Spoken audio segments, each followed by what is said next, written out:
Folks, we are at it again. Welcome to another edition of the Pot Podcast with Tigmatic. It's your boy. Today, I have a special guest, and this guest is special to me because this is someone that I go to for inspiration. I look for and for when I need inspiration, when I need to hear someone talk positive. This person brings life into words in ways that so many others can't, and he's done it for years. This man has countless number ones out here, albums out here for people. He's a songwriter, he's a teacher, he's an author. The one, the only Jason Blume out here. How you feeling, sir? I am better than I deserve. How you doing today? I am okay. I'm okay. I'm glad that you're here, Me too. Yeah, welcome. Welcome to the pot. So, before I get into it, I want you to give yourself an introduction as well, because that's what I let all my guests do, to explain who they are in their own words, because there are things that, we're going to unpack. And as we unpack them, it's a treat for people. So, introduce yourself the way only you can. Okay.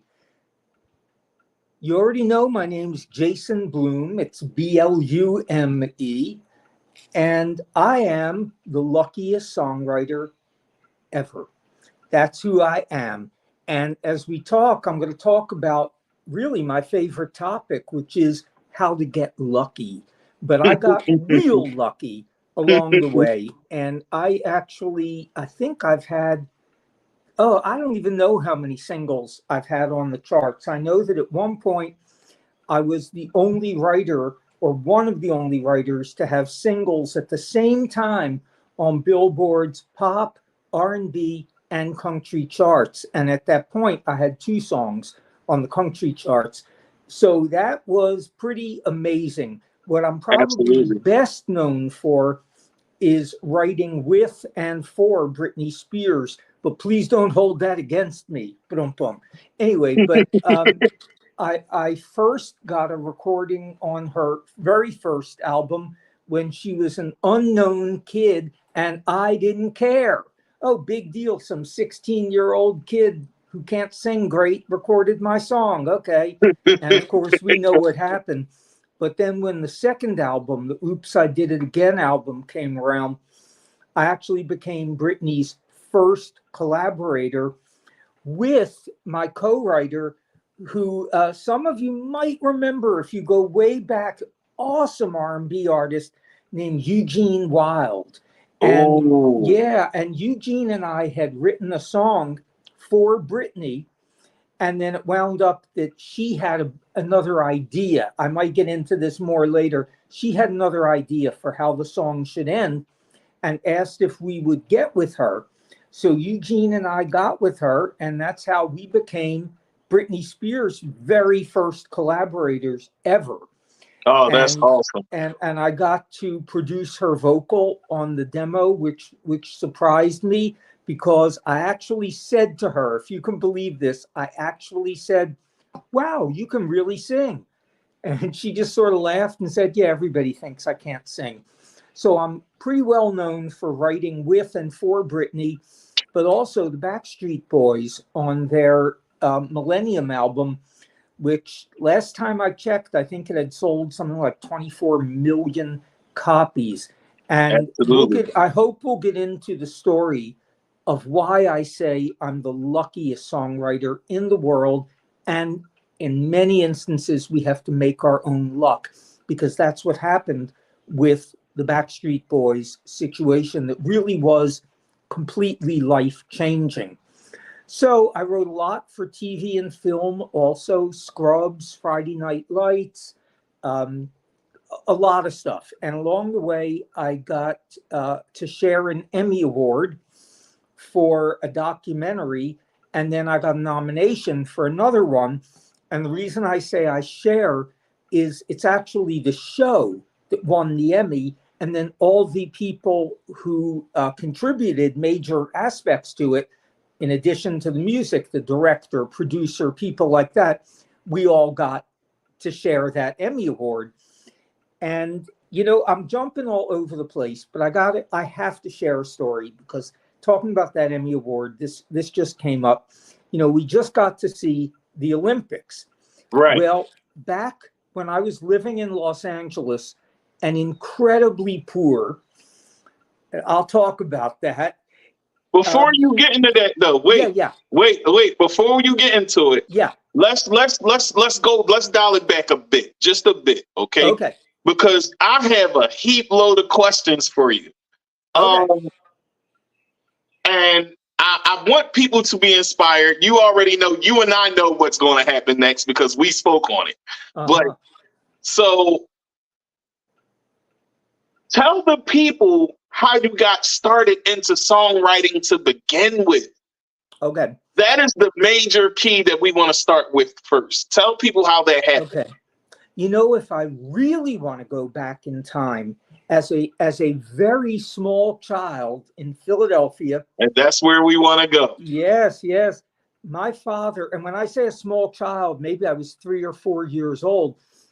My father owned a newsstand in Camden, New Jersey, which was right across the bridge from Philadelphia. And every Saturday morning, I would drive with him to pick up the rent from the newsstand.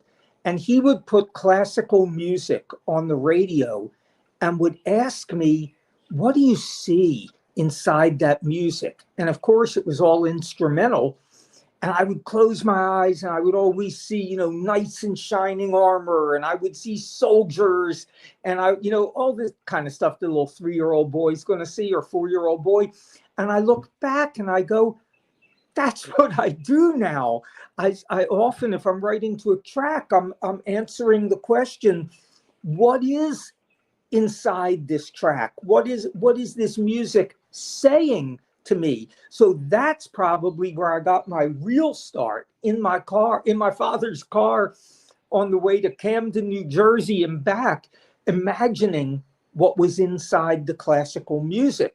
Right. But then when I was about 12, you know what else? Something else happened. My 3rd grade teacher asked us to write a poem. And my poem was called Spring. And it was all about, the flowers and whatever. And she paraded me from one class to the next to say, listen to this wonderful poem. And at 3rd grade, it was like, wow, I can get all this adoration and all this admiration for writing something. Maybe this is something I'm good at. And so it's her fault. It's Mrs. Brame's fault that I am who I am today. I started writing when I was 12, started writing songs. And my father had played mandolin, and I would strum a few chords on his mandolin. And it was like I was born knowing how to play it, maybe from hearing him play every single night of my life. I just sort of intuitively knew how to play. And I would strum chords and I would sing. So that started when I was about 12. And I wrote a lot of songs. That was like my catharsis, my way to get out my angst, and whatever it is I was feeling went into those songs. Right. So that was when I was around 16, I started to get really serious about this. And I wanted to be the recording artist. I didn't want to write songs for other people. I wanted to be the star. You wanted to be the cool guy. Yeah, so I was in like one band after another. I was in, I was always the lead singer and playing electric mandolin. Yeah, that was real popular. So, but I would be the lead singer. I was in one band that rehearsed in my garage, was Mother Funk. And it was just one thing after another, trying, getting my feet wet, finding out who am I as an artist. And like I said, that started when I was about 16. Then I started playing more acoustic music. And I played a lot of clubs in the Philly area. There was something Tell them called what part of Head Philly you're House from. Square. Pardon me? Tell them what part of Philadelphia you're from. I was born in South Philly, like around 7th and Porter on a little tiny street. Hey. But I mostly grew up in the Northeast, at like basically near like Bustleton and Cotton. I went to Northeast High School. Hey. And I went to Alany. And what? I went to Alany. So that's not too far from each other. Yeah, I remember playing. I was in the school marching band, so I remember football games against Alney High. Yeah, that's pretty cool. I played at Head. I think it was called Head House Square down like around Society Hill. That was like a regular weekend gig, and I got a gig at a restaurant called Focolare, where I serenaded people. I would go from table to table and play mandolin and get big tips. And, for me, like almost a dream came true when I got to play the Main Point, which was like the main club for acoustic musicians. Everybody who was anybody had played there. And I was in a trio. We had like a violin and another guitarist, and I just did like 100 bands that never got any farther than my garage, and didn't deserve to. But I kept writing and writing. I went to Penn State when I was 17. I graduated early, and my degree was going to be my degree was going to be psychology, and I just was passionate about that, but constantly playing clubs, coffee houses, whatever, at Penn State. And I used a lot of my college credits, my elective credits, to take music classes. So I studied composition, I studied theory. Maybe one of the most important things I studied was voice. I got to, as part of being, paying for college, I got to have voice lessons. Right. And by the time I graduated with a degree in psychology, I was really getting serious about wanting it to be music. But, I did the smart, practical thing, and I got a job in a Philadelphia suburb, Lafayette Hills, at a psychiatric hospital.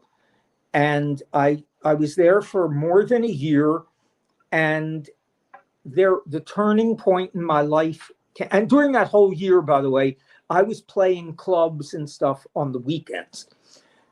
And the turning point came when the head of the hospital brought me in and said, we like you and we want to make you an offer. We're going to pay for your graduate degree. In exchange. Oh, that's pretty awesome. Yeah, so but listen to this. Let me ask you. Wait a minute. In exchange, like selling your soul, in exchange, I was agreeing to 5 years after I'd graduate to stay at that hospital. And I was scheduled for a vacation right after that conversation. And I walked along the beach, and I knew, as true as I ever knew anything in my soul, I would never forgive myself if I did not give my dream a chance. And I came back to my job, and I said to the boss, I thank you with all my heart, but I'm giving my 2 weeks notice, and I'm moving to Los Angeles to be a recording artist. And everybody, of course, thought I was out of my mind, which I probably was. I was too stupid to be scared. I had $400 in the whole world. I had no credit cards. And I moved cross country with $400 in my pocket and no place to live and no job waiting for me. And I just was going to be a superstar like in a year. And I knew I would have a Mercedes in my driveway. I didn't even think that would take a year. And I was right, because I got a job 15 hours a week taking rich people's Mercedes to the car wash. And so I'm tooling around LA in a Mercedes and imagining it's mine. Yeah, I can And imagine. yeah. But to And piggyback off what you said, right, about working in the psych ward, give the people a little bit about what that was like for you. I liked it. It was interesting. I felt like I was helping people. And, I could very well have gone down that path. I was leading group therapies. I was, really talking one-on-one with people, trying to help them. And it was a good thing, but it wasn't my dream. It wasn't my heart. Right. And so I had to follow what I knew I needed, what I really wanted. So there I am in LA, driving around somebody else's Mercedes, and I got into a songwriting workshop, and it was a scholarship kind of thing. You had to apply. Now, I had done a demo of 3 songs before I left Philadelphia, just me singing with a guitar. And I used that to get in as my audition piece. I got into the workshop, and What was the song? What was the song? Pardon me? What was were the song? songs? Are you asking what were the songs? Yes, sir. One was called On the Balcony. One was Reflections. And I have no idea what the other one was, but they were terrible. But I sounded good on them. And I guess that the workshop people could imagine that there was potential, but I'm not sure why, because they were not good.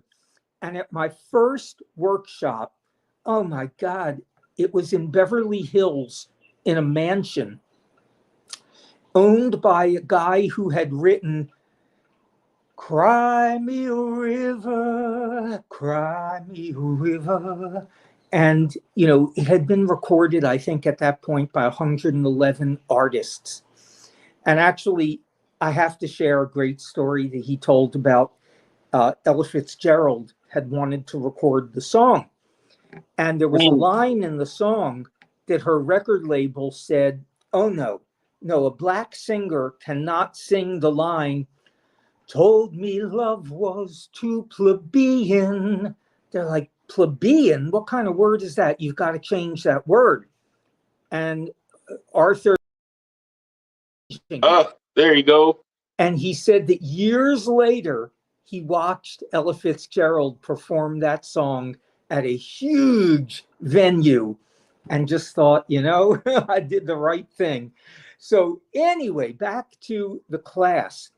I would leave. I guess I didn't tell you this part, because I was only working 15 hours a week driving the Mercedes, and I hardly had any money, but I didn't want a full-time job. I could have gotten a job in a psychiatric hospital or any kind of job, but I did not give up everything. A job, relationships, family, everything, security. I didn't give that up to go work 40 hours a week in LA. Right. So I did not mind being poor. I moved into one room. And when I say one room, no kitchen, no bathroom, a room. Everybody else who lived in that building was either a prostitute or there were quite a few junkies, but also people who did porn. And they entertained guests also, very loudly. I got a good education. So people hear this story, and then, like I say to them, and I was so poor one time when I had no food, I pulled out the cushions from the couch and I found 11 cents. And I used it to buy the only thing I could find for 11 cents that was cat food. And I ate a can of cat food. And I thought, well, for 11 cents, it's not that horrible. I mean, it was like brown and real fishy and stuff, but it was tuna. So I started buying cat food. on a regular basis. And right around now, a lot of times people will say to me, "Oh man, how you sacrificed." And I just have to smile and say, this was like the happiest time of my life. I I'm can doing imagine. what I I can imagine. love. Yeah, I'm writing songs every single night. I'm networking. I'm taking classes. And the first class that I attended in that mansion, I learned that I did not know anything about songwriting. I did not know the most basic aspects. And it was a shock and terrible. But at the same time, I realized these things are learnable. You're not born knowing that the title of a song is supposed to be in the chorus if you're writing a Absolutely. pop song or a country song or whatever. Um, and this was something that just was foreign to me. I told you that one of my songs I had recorded was called On the Balcony. It had nothing to do with a balcony, and it never said those words. I just happened to have written it while I was sitting on a balcony. I didn't understand. I mean, I did not know anything. Not only did I not know the song structures, like building with verses and choruses and bridges and that kind of thing for pop songs and All for right, so country let's songs and stop right Christian there songs. for a second. Yeah, Let's stop right there for a second, right? yeah. Okay, so as you go to the classes, learning how to write, and like you just said, that's something that was a big gem for a lot of artists that that are watching. They might not be watching now, but after the interview, I'm pretty sure they'll watch, right? So that's something that you put out there for the people to make sure they understand and know. Make sure that you have the title of the song in the chorus, folks. That's something that's very important. Like this legend in front of me just said. You know, Not only does the title need to be in the chorus, the whole lyric should be leading to that title. It's the heart of the song. It's not just something that you tack on. Um, so basically that title is, like I said, it's the essence of your song. It's everything has to lead to that logically, that when the title hits, it should be like this satisfying, oh, and leading me to. And I had no idea about that. Listen, before we go further, I need to tell your listeners, you can learn so much of this stuff from me for free at my website, jasonblume.com, JASONBLUME.com. You click on songwriting articles. There's 135 magazine articles and lessons that I've written for BMI's magazines, and they are all free, and you don't need to do anything. You don't have to sign up. You don't have to do anything. They're there for you, and they will answer seriously every question that you can come up with. It's incredible that every time somebody sends me a question, the answer is check out this article or check out that article. right. And I'm really so honored that I have been told two things. One is that somebody learned more from reading those articles than 4 years in a music university. The other thing that just floored me is there was a publication that wrote that those articles are the most comprehensive library of songwriting information available anywhere. And it's free. Check Right. it out. So You're going let's to talk. learn so Let's much. right. So let's talk a bit about not just the master class. Let's talk about how after writing for Britney, what did that do? What did that do for you Ooh. personally? Like, what was the next thing that happened after that? What did it do for me personally? Yes. Oh my God, did it change my life? It gave me the confidence in a lot of ways, the validation. Wait a second, I've got a cat who wants to make a special appearance on screen. Say hello. Say hello. Yes, I am the Hello. crazy cat man when I'm not doing songwriting. It validated everything I had. At that point, I'd already had hit singles on the charts. Right. So tell us a bit about those. Tell us a bit about those as well. Okay. So the point I'm wanting to make, though, is that I had already had success before Britney, but this took things to an entirely different level. But backing up, I had a song recorded. I told you earlier in my introduction, I am the luckiest songwriter on earth. I really am. And one of the things that happened to me was, this is funny, a kid named Jason, but he spelled it J''S''O''N,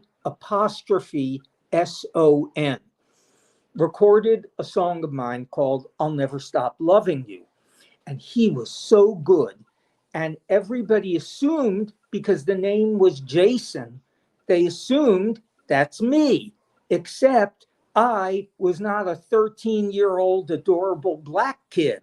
It was not me. So that video went to #1 in the US, and it wasn't a massive hit, but it charted, I think, in the 20s, which is not bad. But it was #1 down under, #1 New Zealand, #2 Australia. So my point is, I'd had that. I'd also had a top 10 country single that paid for the house, and therefore it played on the doorbell of the house that it paid for. I had always said, if I could see, it's like this was so far beyond my dreams. It was almost crazy to think I would ever buy a house. Like, my dream was to have a 1-bedroom apartment with my own bathroom and my own kitchen. A house was like a joke. I couldn't imagine that ever happening, but that happened. And, I have done so many things in my life, not just my career, that are quote unquote impossible. And, what's hilarious is right this minute, I have a single on an album by this woman named Nikki French, and she's British, and she represented the UK in Eurovision, which is like the Olympics of songwriting if you're outside the US. It's like it's nothing in the US, but it's massive everywhere else around the world.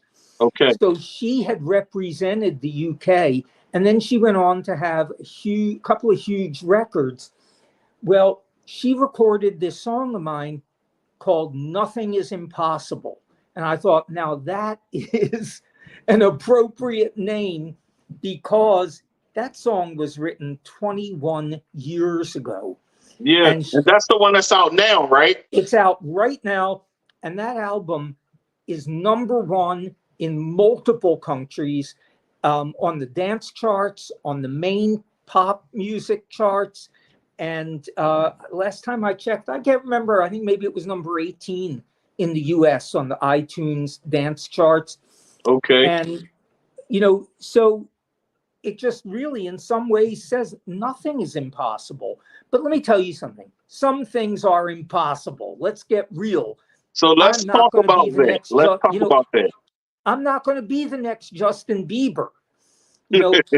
I'm like, I missed that boat by 40 years, and that's impossible. But sometimes we need to let our dreams meander and take us where they're going to take us. And an example of that is when I was really riding high with all these big hits. I was asked by a songwriting organization, Nashville Songwriters Association International, NSAI. They said, would you write maybe 6 lessons for our students? I was like, sure. and I wrote 6 lessons, and they went out to more than 100 chapters around the world.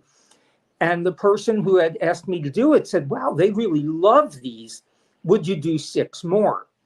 And then, of course, again, would you do another 6 more? And at this point, I've written 18 songwriting lessons. And a friend of mine said, you know, I know a literary agent in New York, and you ought to put these in a book. Let me put you in touch with her. So I made one phone call, and she said, I like this idea. She asked me to do an official book proposal, which is a whole other thing.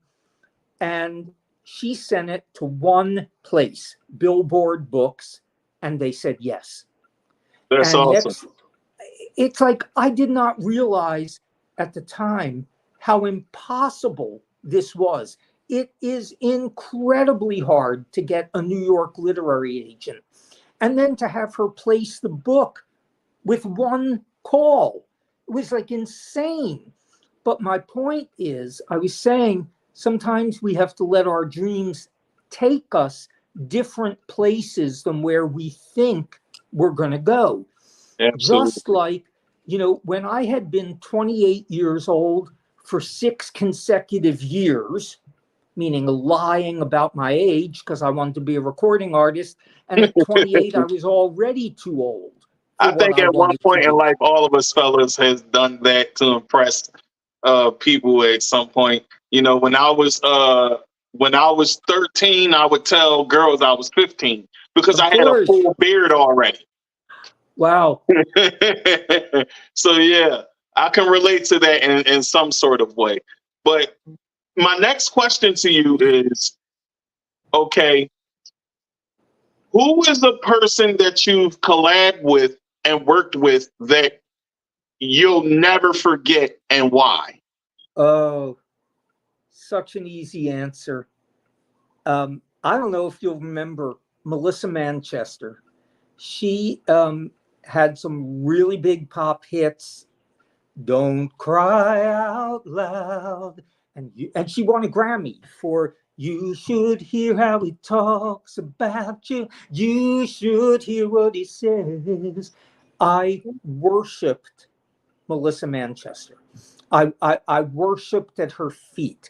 When I was underage in Philadelphia, I got my father to take me to the Bijou Cafe downtown and pay off somebody at the door to let me in because I just would die to see Melissa Manchester in person. Listen to this. Flash forward. You're not going to believe this. Melissa Manchester came to stay at my house and write with me. I thought I was going to drop dead. I would just come out into the kitchen in the morning and say, oh my God, Melissa Manchester's in my kitchen. And she'd be in her pajamas. And I'll How tell you old were something. you? Pardon me? How old were you then? Oh, I was successful already. I was probably 40. And, you know, it came late for me, by the way, for people who are thinking I'm too old. When I was so I was older than 40 with Melissa Manchester, because I know that when I was 39 years old, I did not have a bank account Mm. because I did not have $5 to put into a bank account. Mm.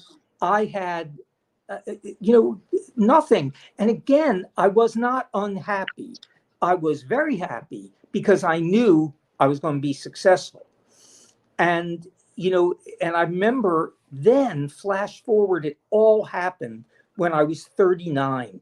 And in that very short period of time is when I had the 4 singles on Billboard charts. Or I should say I was on 4 Billboard charts because it was actually 3 singles, because it was the same song was on like the pop chart and the R&B chart, just a That's awesome. That's remix awesome. version. So I try to tell people, some things are impossible. At 40, I was not going to get a pop record deal. Right. The artists that I was emulating, who I wanted to be at that point in time, I wanted to be the child of Prince and George Michael. And, like a real, I like, see you hold those soulful. to a high regard. And Yeah. my question to you was going to be, what was it like to work with Jesse McCartney? Like, what was that like? It was one of the stories with Jesse McCartney has to do with being the luckiest songwriter on earth. When he recorded a song I wrote with Andrew Fromm, and the song is called "Why Don't You Kiss Her?" When he recorded that, he was on a little tiny independent label called Sugar Beats that Okay. nobody ever heard of. And I really didn't care. I mean, I didn't think it would earn anything. Now, flash forward a year later, and Jesse McCartney is starring on a TV series, and he's a teen heartthrob. The show was Right. Summerland. And suddenly he gets a record deal with Disney, and Disney puts my song on his album that has now sold more than 2 million copies. But on top of that, there were so many incredible sync licensing opportunities. And listen, remind me if I forget, we've got to Break talk that down about a bit to the sync people too. licensing. Pardon me? Break that down a bit to the people. Give them some insight on the business aspect of it as far as that sync licensing deals. Yeah, we've And, got to and, and talk about that. It's yeah, really it's important. important. It's very important. But let me say first that I made more money from the sync licensing. And what is sync licensing?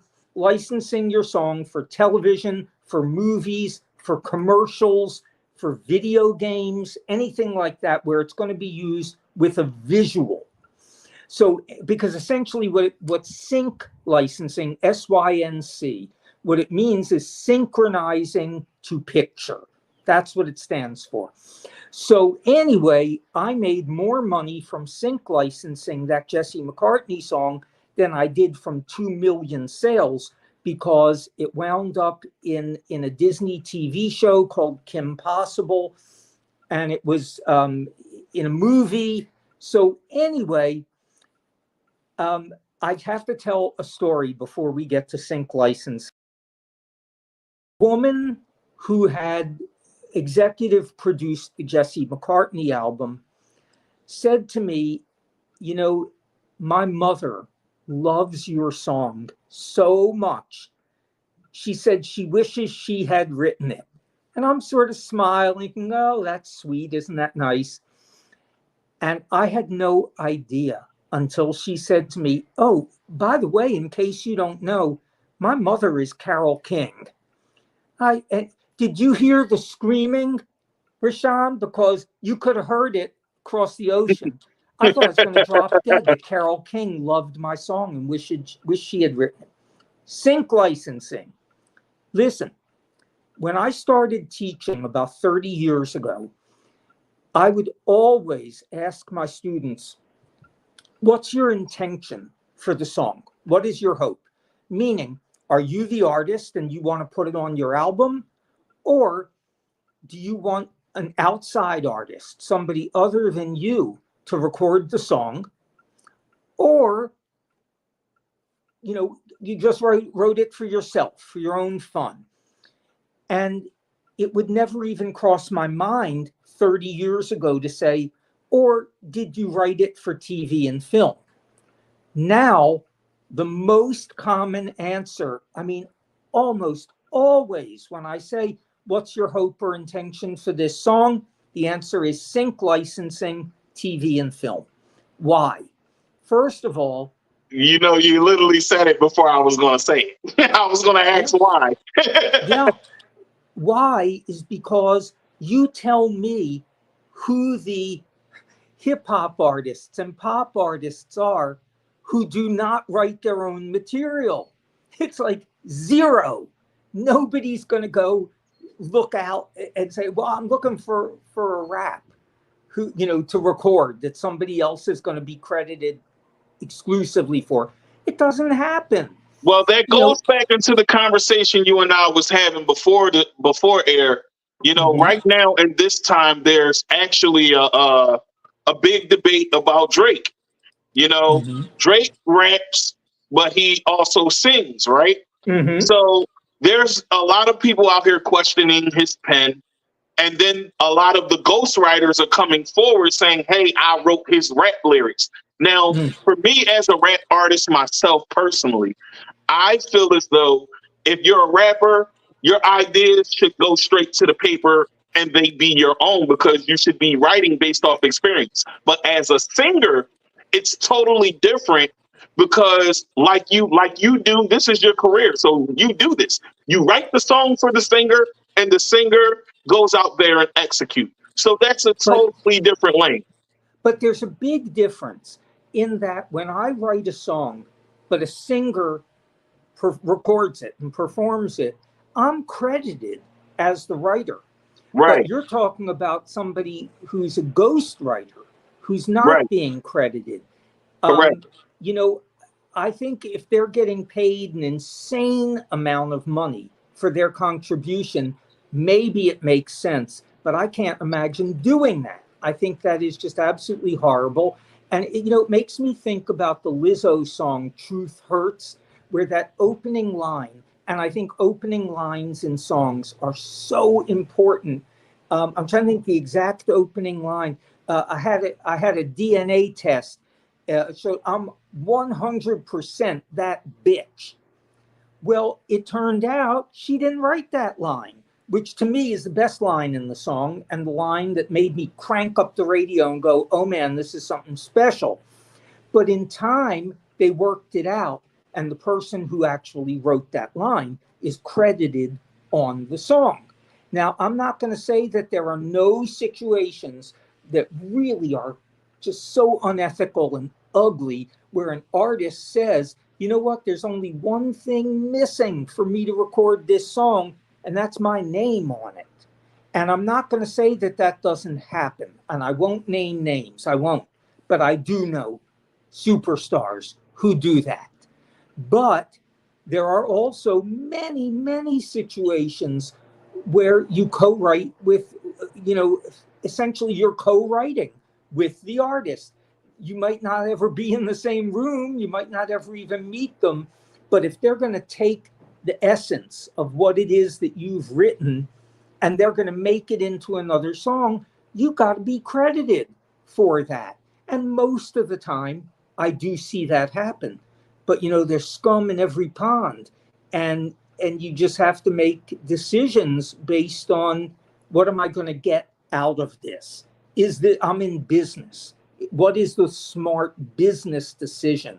But I will say that when I wrote with Britney, because we had a publisher, which is really important, I didn't get involved in the negotiations. If she had asked for 75% of the song, I would have given it to her on a silver platter with my firstborn sitting on it. You Right. know, and And that makes because it would sense. it would change my life. Absolutely. Instead, the publisher said, we know what you contributed, Brittany, and therefore you get 15%. And that was it. It was settled. That's the way it's supposed to be. Um, does it always happen that way? No. But a lot of times it does. There's a lot of, I mean, if you look at a lot of hip hop songs, even ignoring the people who are being credited because of the samples, you'll sometimes see 10 writers on a song. Absolutely. And Um, that was the issue that was going on with him because sometimes you would see up to 36 people sometimes. oh my gosh, I've never So seen that that many. brings to my next question. Tell the people a bit of the importance of having your BMI and ASCAT together so that you can get residual income from it. Tell the people Okay, the importance of it. okay. First of all, what are they? They are what's called performing rights organizations. Most countries around the world only have one. If you live in Sweden, you're going to join STIM. That's all there is. the US, being the US, we have 3 performing rights organizations. We have ASCAP, BMI, and a much, much smaller one called SESAC, SESAC. What do? They collect what they call performance royalties. And performance is not what you might be thinking. It's not performing on a stage, doing a concert, although that's a teeny tiny part of it. They're talking about collecting performances as part of television, as part of a radio broadcast. And those are primarily it, streaming. And they collect this money on your behalf because it's impossible for any writer to keep track of, well, how many radio stations played my song? How many, and am I going to go to each one of them and ask them to pay me 12 cents? It's not going to work that way. So these organizations, you can only join one in the US. You cannot be a writer who's with BMI and ASCAP at the same time. You could switch it from one to another, but you can't be in both, or they would both be collecting the same money. That's not going to work. So the only way to get your money from radio airplay, from television uses, is by joining one of these performing rights organizations that are called PROs for short. Super easy to join them, but you have to have a song that's out there generating income, even if it's only online. They collect for, things like YouTube and Spotify and stuff like that. So if you have a song out there, you need to join one of these organizations. Now, listen, I want to pivot because I talked about sync. I said that's really important to talk about sync licensing earlier. I was saying 30 years ago, nobody was thinking about putting their songs in TV or film. Right. Now, why is sync licensing so important? Because there are so few artists who ever record a song that they didn't co-write. So you might say, well, gosh, if I'm a songwriter and I don't want to be the artist, or I'm not the artist, how in the world can I get my songs out there into the world? The answer is we do really good sounding demos that sound just like finished records. And those demos get pitched to publishers, mostly to publishers who have the ability to use your demo to lure in an artist. Shop around your music. Right. For those that, the hood term that we use or the urban term we use is shop around your music. Absolutely. Right. So they're not shopping it in the hopes that somebody is going to say, I love this song, I'm recording it. They're shopping it in the hopes that somebody's going to say, I love the heart of this song and I want to get involved in it and make it my own. I want to put the rap on it. I just had a situation, well, it's 2 years now. This K-pop band that's based in Hawaii, they're called Crossing Rain. I had 2 songs on their album, and on one of them that was the first single, one of the kids in the band said, I want to write a rap to this song. Well, the song was finished, but he wrote a rap to it, and I was happy to let him do that and give him a percentage of the song, but only the version that included the rap. So what I'm saying is, like in an instance like that, the song is shopped not so much with the intention of, oh, I'm going to get an artist to record this, but it's shopped so that the artist might say, I want to work with this writer, or I want to work with this song and make it mine. So now back to sync licensing. Because you can't get a lot of artists to record your songs, the big outlet today is television and film. Absolutely. And I am telling you that, like, no one was doing this 30 years ago. Now, everybody I'm talking to is saying to me, oh yeah, I switched my whole focus. Now I'm doing sync licensing. And it is a lot easier to get your songs synced than it is to get, pardon me? Yeah, now they have things like in the dot where you can just fill out the information on the app. You can put your information on there, put whatever song you have, and they'll shop it around for you. And it's sync licensing through Netflix, Disney, and everywhere else. Right. So things are a whole lot easier than they were then. And for our artists out here that don't know, that's something that you might want to be interested in. I actually have an account, and some of my music will hopefully be on someone's movie soon. Actually, it will on one for Fentanyl Killer for Star Singletary. But wow. But you know what you're describing, that company, there's probably hundreds of them. I know there are. So there are two ways really to go if you're into sync licensing. And I don't want to forget, if I knew nothing about how to place my songs with sync in TV and film, first thing I would do is go to jasonblume.com and I would read the articles about sync licensing. Okay, absolutely. The next thing I would probably do is join an organization called Taxi, just like a taxi cab, TAXI.com. And their whole thing is connecting people with music libraries, which I'll explain, and music supervisors, which I'll explain.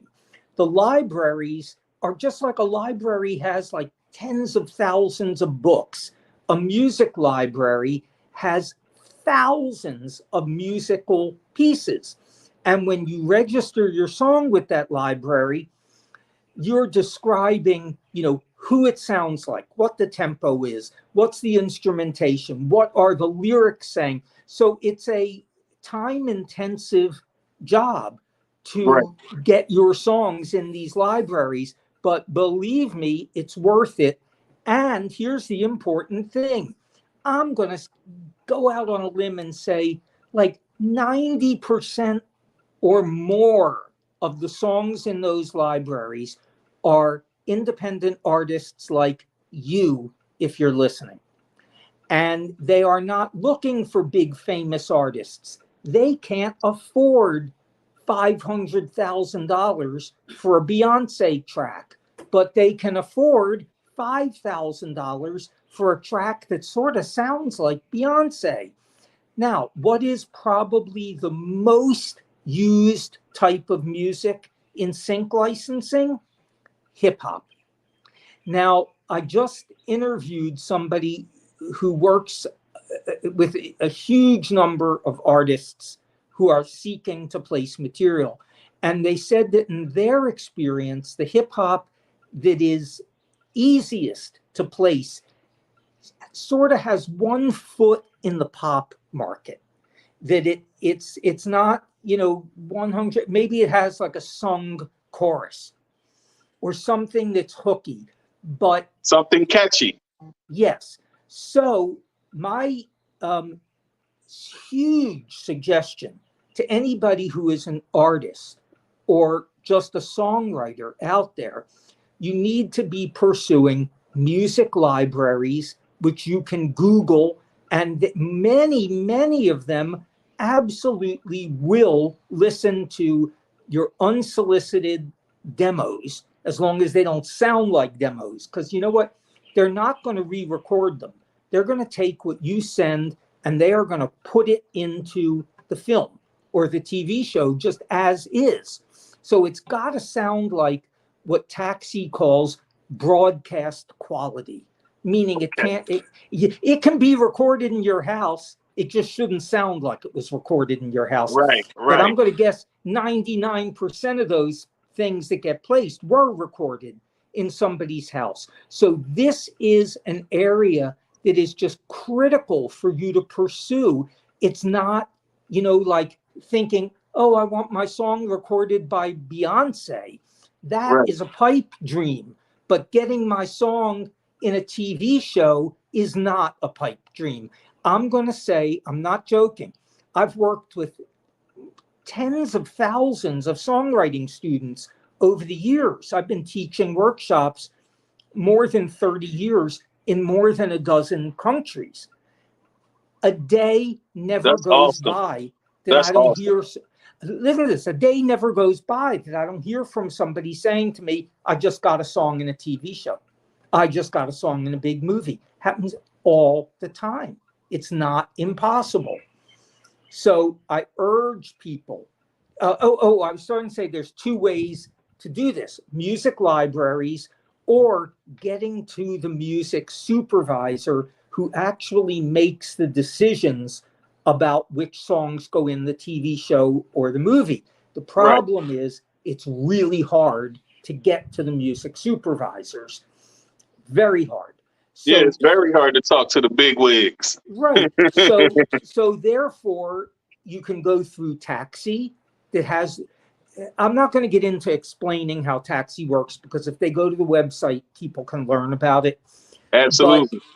But they can sometimes get right to the music supervisor. But if you can't, you go through the music libraries. And there are also agencies, I guess I would call them agencies, that represent artists, where they sign you and you're going to then present all kinds of music. They're going to tell you what they're looking for. And you're either going to crank it out real fast, or you're going to say, I have this in my catalog. And that would really just be for artists who are really producing their own material, not songwriters who want somebody else to produce the material. Yeah. So my next question to you is, I'm a go back a bit, right? Uh-huh. Even though we're talking about these gems that you're dropping, the importance of, getting your music out there if you want to sync license your music and all of that, right? I want to go back a bit, because here's something that's been on my mind ever since I first read it about you. And you mentioned it first, right? So working with the Backstreet Boys, right? When you look at Justin Timberlake when he was younger versus now, what do you see, and what did you feel about this group in particular? Because when they came out, they hit people in so many different ways, and it was everywhere in every community. Like, yeah, I bought a Backstreet Boys album, and Justin's voice when he was young. You're welcome. Justin's voice when he was young was awesome, but even now at this age has transcended into such a grown, mature voice. Sure. And it's awesome. So when you look at the success of him then versus now, what do you feel? Okay, first I have to clarify, everybody confuses this. Justin Timberlake was in NSYNC. NSYNC. I mean, not Justin Timberlake. What's the guy's name? The lead singer. There's not really a lead singer in the Backstreet Boys. The one with the chin strap. What was his name? Which one? The one who had the chin strap beard. I'm trying to think if that was AJ. AJ. He had the chin strap beard, and he wore Scully's a lot. Yeah. That's Backstreet Boys. Yeah. His voice was awesome. I wrote with all of them, and I want to tell you. So who do you feel? I did mix him up, and I apologize for that. It happens all the time. Yeah. I do mix them up, because I had Backstreet Boys album and I had NSYNC's album. But when you hear him, how do you feel like when you see the commercials and everything now, and they're still doing commercials and their voices still damn near sounds the same, even when they were young versus now? How do you feel like they transcended as artists, and what do you see for them in the future? I'm going to tell you, I don't have my crystal ball. It's in the shop, so I can't talk about the future. But what I can say, I like the way you answer, Jason. these bands, recorded incredible songs. Nobody walks down the street humming a voice. And even though they had great voices and great harmonies, and that whole period, I mean, we had Boys to Men that were incredible. And They were. Yes. So, but in all of these instances, there were songs that just totally, that's what it comes down to me, is the song. They were great singers, way better than anybody gave them credit for. Who would you say had the strongest voice out of all of them? They had different voices. Every single one of them sang leads, which is just incredible. Yeah, I'm talking about Backstreet. In Sync, definitely Justin Timberlake was the star. But, what I want to stress is having an amazing voice is great, but it's not mandatory to have hits. What's mandatory is having the song that burns into people's brains melodically, lyrically, and they love the song. It speaks to them melodically as well as lyrically. And in terms of, I teach people that if you're going to really break through big, it's got to be something a little bit different. It's like, we've already got all these famous artists. What can you bring to the table that's a little bit different while staying consistent with the genre? And it makes me think of what to me is undoubtedly like the record of this year, Shaboozey. It was AJ. I had to go back and look. It was AJ that I was talking about. Yeah, I'm sure. You were right. That little beard was the giveaway. Yeah, I got them mixed up sometimes. I do because I listened to both at the same time because they both were out at the same time. Sure, of course. And it was like they were going against each other. So let me ask you this. How do you feel about the current state of R&B music and country music? We see a lot of hip hop collabs in country music now. Mm-hmm. And R&B music, it's always been like that with R&B music for about 30 years now. Yeah. Where do you feel as though it's transcending to now, currently? I think in a large way, Beyonce changed the landscape, but not in the ways that a lot of people might credit her. Because believe it or not, her country album did not make a really big impact at country radio. A lot of people felt like she wasn't country, even though she's from Texas. Right, but the songs didn't feel country to my ear. They felt unique, which is important. But I don't know. I feel like what she did was open up the eyes to the industry, to the country music industry, that, wait a minute, there are all these Black artists that are really good and are really country. Now, all along, we still already had Kane Brown and Darius Rucker and people like that who were having success. And of course, you can go back to Charlie Pride, but it wasn't the kind of acceptance that I think we're getting today. And hearing Shaboozey top the country charts as well as the pop charts, to me, I think there's a change. That, country goes in different directions. It gets real traditional, like old time country, then it goes way over toward pop, and then it'll go back and forth. But I think right now it's going to have more of the pop and hip hop influences. Now, country has had hip hop influences for maybe the last 10 years. You've had raps in country songs. Yeah, more important, you've had the hip hop rhythms in the vocals that people were singing, Absolutely. Not rapping, but getting more of those really syncopated, interesting rhythms in the songs. So that changed country. But I think now it's going to a next step, to a next level. And thank you, Beyonce, and thank you, Shabuzi, and the other artists who have been waiting in the wings to get some recognition. Absolutely. So let's talk about some struggles that you've been through personally, as you know, going through your journey in this musical fairy tale, I would say, because for some it might seem like a fairy tale, but for you, like you say, you're lucky. To me, I look at it as a dream come true, because when I hear your story and everything that you just explained to me, there's not many people who would have that experience, you know? So that's a dream come true to me.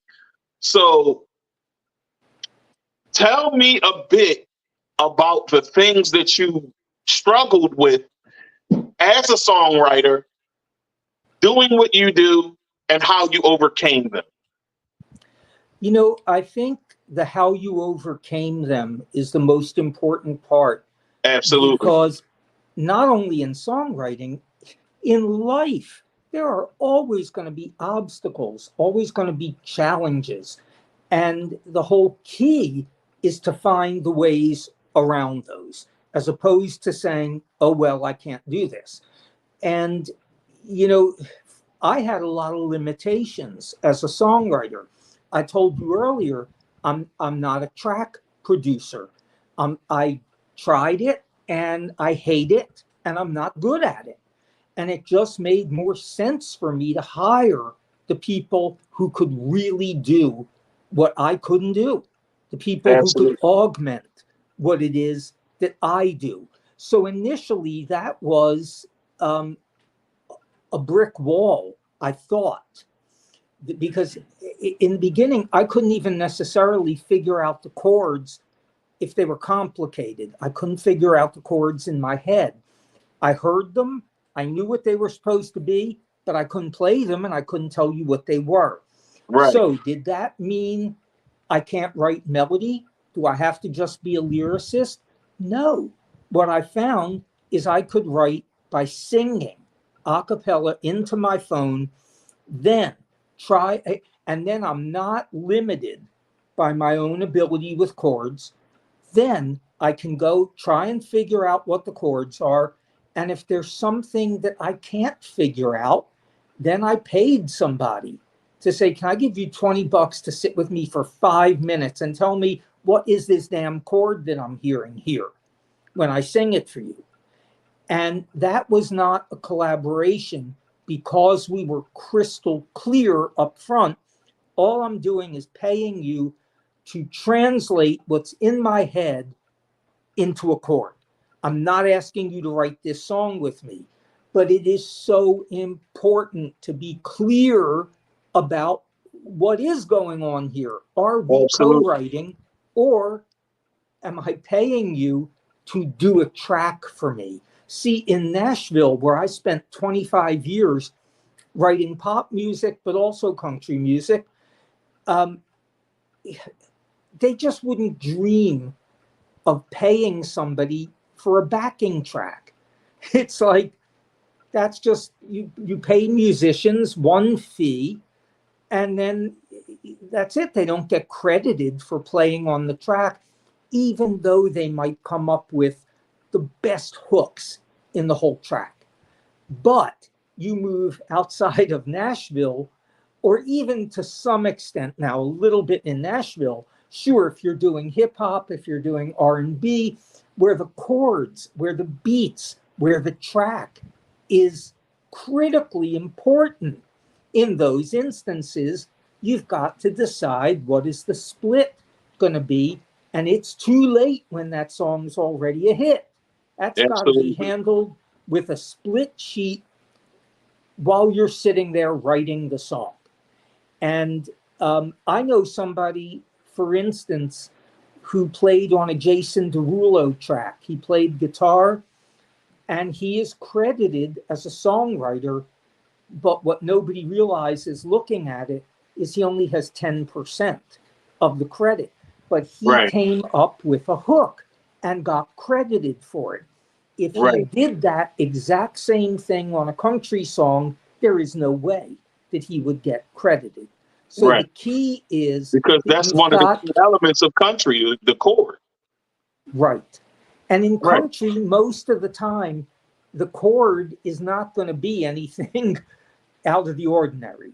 I mean, Absolutely. maybe occasionally, but hip hop and R&B might have more jazzy type chords that matter a lot more.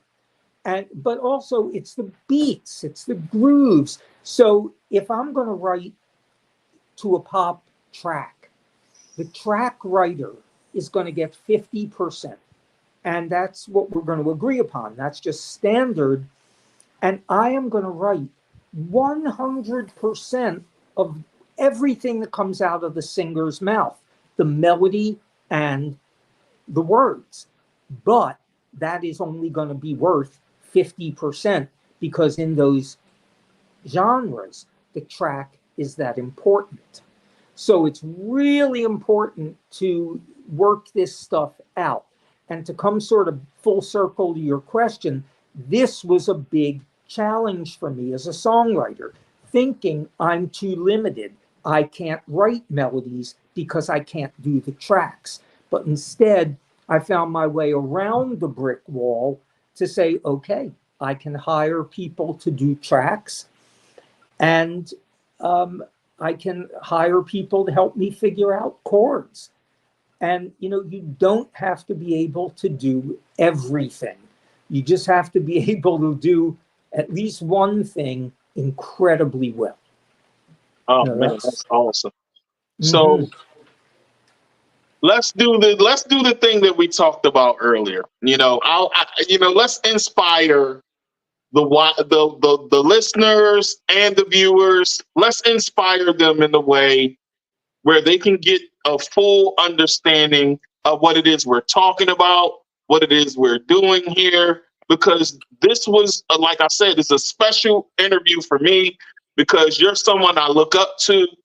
I've known about you for quite a while, but then when I looked up everything that you did, because I didn't know everything, but Mhm. then when I looked up everything, it was like, whoa, I did not know he did that. And it blew my mind, Jason. Like when I say it Thanks. blew my mind, it made me even more inspired because I am a writer. I write raps, but I want to get into songwriting, R&B songs and country songs and gospel songs because I have such an imagination and a big range of Mhm. things that I want to write about. You know, so let's show the people Okay. what success looks like. Okay, I'm going to give you a little guided tour. What I wish I could do is go outside and show you the view You that can, success can whatever buy, you want to but do, you can do it. I can't because it's pouring out right now. Okay, I all right. don't Well, take my let's. phone out in the pouring rain, but I am going to take you down my hallway to my All right. what I'll call my Hall of Fame. And this is going to sound really arrogant, but this is only a portion of my gold records and things because I have a lot of them in Nashville right now still. Okay. So you're looking at my wall. It's sort of hard to show it, to get it all in here. So let me see. We're looking at. Hey. Wait a minute. Here we go. Which way am I going? Okay. So this is the Oak Ridge Boys, which started a lot for me. That was my first big cut that got me a staff writing deal. Now let's move down and see. There's That's Brittany. Brittany. That's I'm having Brittany. so much trouble figuring out how to do this. Okay, there we go. There's Brittany. And not sure, I guess you can't really read what it says, but it says presented to Jason Blume to commemorate RIAA certified multi-platinum sales. And I don't know if you can see the part that says 16 million worldwide. So let's move on to These are the Backstreet Boys up Hey, here for the Millennium album. And right under that, right here, oh, it says up top and at the bottom, 22 million worldwide. But it actually, like I said, I think was at least 24 million. I just couldn't wait to get the plaque. Now we go down here to an artist named Colin Ray, who was a platinum country artist who was smart enough to record 6 of my songs. And now we're moving up to, oh, such an incredible artist, and I love her to pieces. This is Byentl, Byentl, and she went #1 in Europe, I believe in the Netherlands and France, a couple of other places. Oh my God, she can sing. This girl can sing. Incredible. Okay, we are moving on. This is what my shared Emmy Award looks like. I'm not sure if you're seeing it. Let's see. There we go. There we go. There we go. It says Academy of Television Arts and Sciences honors Jason Blume composer. So I like that. And then we've got right next to this, the, let's see. This is, come on. This is right here, NSAI, Nashville Songwriters Association, honors Jason Blume for superior creativity in the words and music of the song, I'll Never Stop Loving You. This is a, over here is, let's see, a gold record for my country song, Change My Mind. And this is some sheet music. Can I find it? Let's see. That's awesome. That is awesome. So I am, like I said to you, the luckiest songwriter on the earth. And I believe very strongly in making our luck. And if we had more time, I would tell you. We got a few more minutes. Okay. I would just say that so many of the successes that I've had came about because of choices that I made. And yes, I got incredibly lucky. I know I did, but I wouldn't have gotten lucky without making the choices I made. For example, when I got tired of eating cat food and I wanted to work temp jobs in Los Angeles, I went to an agency that provided temps to the entertainment business. Therefore, after about 10 or more jobs that were like filing in the back room of a television station that wasn't going to help me, they sent me to RCA Records. And that was unbelievable luck, or was it? I signed up with that agency. I wound up staying at RCA Records. My temp job was 3 days. I stayed 8 years. And then another instance of doing, things that make your own luck. When I worked with one of the Backstreet Boys, because I worked with, I guess, almost all of them. When I worked with Kevin, I could tell he did not love the song that we had written. And I said to him, Kevin, I don't know you. You don't know me. I want you to cut this. That's who he's talking about, folks. So Kevin is the tall Backstreet Boy with the bushy black eyebrows. Right. And we wrote this song together. I knew he didn't love it. I could see it on his face. And I said to him, tell me what's wrong with this song. Now, at this time, I had the #1 songwriting book on Amazon. 6 Steps to Songwriting Success. I've updated it since then, but it's still a very successful book. So here I am, the author of the #1 song, Kevin, who has never written a song in his life until that day, to tell me what's wrong with the song. And he told me it was too complicated melodically. And I went back and I rewrote the song. Was that luck? Well, it was sort of lucky that I got the opportunity to work with him.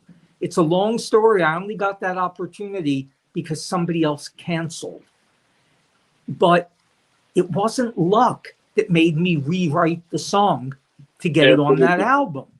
But then the ultimate story of influencing our own luck, of tipping the scales to make us luckier, comes when I was on Wheel of Fortune. Yes, I was on Wheel of Fortune. Wow. Why? Because I was so freaking poor. I had, bill collectors calling me twice a day or more. And I just thought, I will never get out of debt. Maybe I could go on a game show and win a lot of money.